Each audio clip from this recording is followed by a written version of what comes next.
पक्षांतर्गत वेगवेगळे विषय असतात. विधान लोकसभेच्या काही जागांची चर्चा अंतिम टप्प्यात आलेली आहे. त्याचे निर्णय आम्हाला लवकर घोषित करायचे आहेत. त्यासाठी मी त्यांची भेट घेतली. सर, सांगलीच्या जागेसंदर्भात अजूनही तेढा सुटत नाही. एकीकडे शिवसेनेने उमेदवार जाहीर केला, प्रचार सुरू झालेला आहे.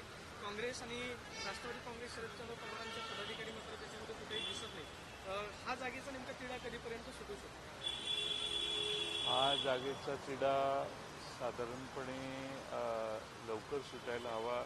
शिवसेना आणि काँग्रेस यांच्यातला संवाद चालू असेल असं मला वाटतंय आणि याच्यात लवकर निर्णय होईल अशी अपेक्षा आहे. सर, काल देवेंद्र फडणवीस इंदापूरमध्ये आलेले होते. ते असं म्हणतात की बारामतीतली लढाई जी आहे पवार विरुद्ध पवार नाही किंवा शरद पवार विरुद्ध अजित पवार नाही तर नरेंद्र मोदी विरुद्ध राहुल गांधी अशी आहे. हे हास्यास्पद वाटत नाही का तुम्हाला? ही लढाई कुणाच्या विरोधी आहे हे सगळ्या बारामतीकरांना माहिती आहे आणि बारामतीकर त्या प्रश्नाचं त्याच पद्धतीनं उत्तर देतील. याच्यात नरेटिव्ह बदलण्याचा प्रयत्न हा दिसतोय. कदाचित सर्व्हेमध्ये मोदी आणि राहुल गांधी यांची कंपॅरिझन त्यांच्यासमोर आली असेल आणि त्यामुळे नरेटिव्ह बदलण्याचा हा छोटासा प्रयत्न आहे त्यांचा. काल त्यांनी सोनेची जे संचालक आहेत प्रवीण मानेंच्या कुटुंबियांची सुद्धा जाऊन भेट घेतली. आतापर्यंत पवारांची सहकार्य राहिलेली होती, मात्र ते परत भाजपमध्ये जाणार अशा पद्धतीच्या चर्चा आहेत. निवडणूक आता जवळ आलेल्या आहेत. शेवटच्या अंतिम टप्प्यामध्ये सुद्धा अशा बैठकाची सुरुवात नाही, कसं आहे की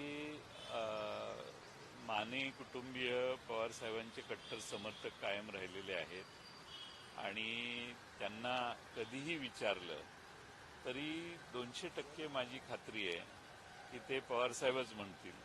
पण आता काय वेगवेगळे प्रेशर देऊन त्यांच्यावर प्रेशराईज करण्याचा प्रयत्न कदाचित झाला असेल असं मला वाटतंय. असं म्हणताय की संजय मंडलिकांचा पराभव करणं भगवानला सुद्धा शक्य नाही, गरज पडली तर आम्ही हेलिकॉप्टरने मतदार आहोत. हेलिकॉप्टरने मतदार आणू असं म्हणणं म्हणजे मतदारांची सगळी व्यवस्था करायचं ठरलेलं दिसतंय.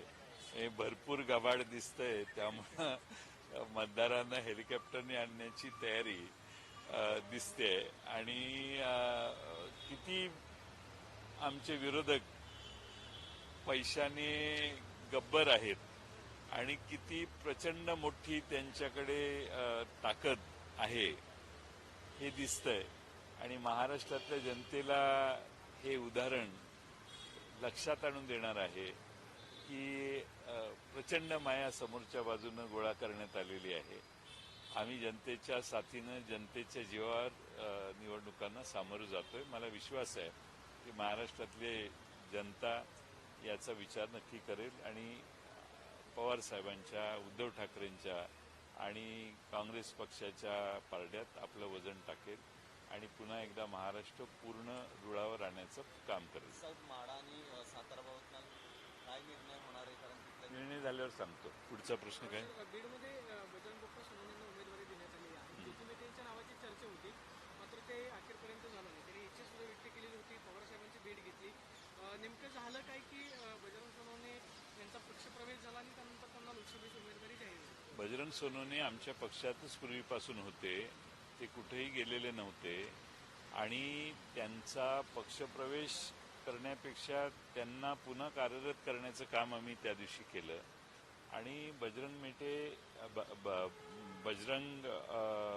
सोनवणे यांच्याकडे लोकसभेच्या प्रत्येक बूथवर लढण्याचा अनुभव आहे.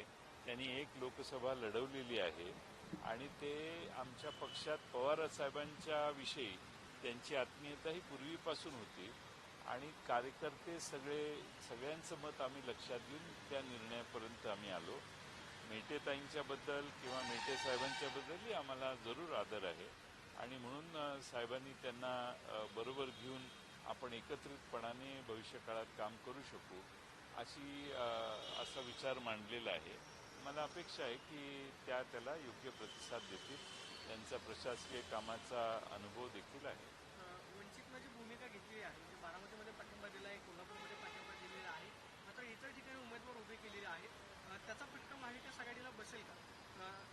आंबेडकरांना ज्या जागा हव्या होत्या त्या दिल्या नाहीत, त्याच्यामुळे त्यांनी स्वतंत्र निर्णय घेतला. काँग्रेसचे नाना पटोले असं म्हणतात की आम्ही त्यांना हव्या असलेल्या आता 2 जागा द्यायला तयार आहोत. नेमकी चर्चा कुठे अडखळली आणि प्रकाश आंबेडकरांनी जी घेतलेली भूमिका आहे ती महाविकास आघाडीसाठी धोक्याची ठरू शकते का, किंवा त्याचा तुम्हाला फटका बसेल? नाही, आता चर्चा बरीच पुढे गेलेली आहे. त्यामुळं या जुन्या प्रश्न म्हणजे बऱ्याच काही आठवड्यांपूर्वी हा प्रश्न आम्हा सगळ्यांना विचारला जात होता. तर त्याच प्रश्नांची वारंवार उत्तरं देण्याची आवश्यकता आहे असं मला वाटत नाही. मात्र बारामतीमध्ये पाठिंबा दिला हो, बारामतीत पाठिंबा दिलेला आहे आणि आम्ही त्यांचे आभारी मानलेले आहेत. बारामतीत त्यांनी सहकार्य केलं, अन्य जागांवर त्यांनी सहकार्य करावं अशी आमची अपेक्षा आहे. पण त्यांचेही काही कन्स्टेंट्स असतील, काही मर्यादा असतील, त्यांच्याही पक्षात जाईल, त्यांचेही काही हे असतील.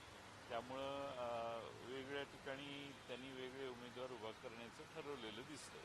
सर, धाराशिवमध्ये एक अनोखं समीकरण आहे. ते म्हणजे पती भाजपमध्ये आहेत आणि पत्नी अजित पवार गटामध्ये आहेत. त्यांना आता अजित पवार गटाकडून उमेदवारी दिली जाणार आहे धाराशिवची. तिथं महाविकास आघाडी विरुद्ध महायुती म्हणजे अजित पवारांच्या पक्षाशी तुमचा सामना असणार. काय गणित पाहायला मिळेल? मी काय तिकडचं गणित केलेलं नाही, कारण इथं आमचे ओमराजे निंबाळकर जे आहेत ते खासदार आहेत, सिटिंग खासदार आहेत.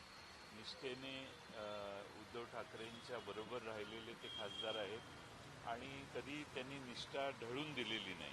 तिथले आमदार कैलास पाटील किंवा ओमराजे यांनी उद्धव ठाकरेंची साथ अतिशय प्रामाणिकपणाने केलेली आहे. हे मी जवळून मागच्या 2 वर्षात पाहिलेलं आहे आणि त्यामुळं लोकांना प्रामाणिक, निष्ठावंत आणि असाच माणूस जास्त प्रायोरिटीनं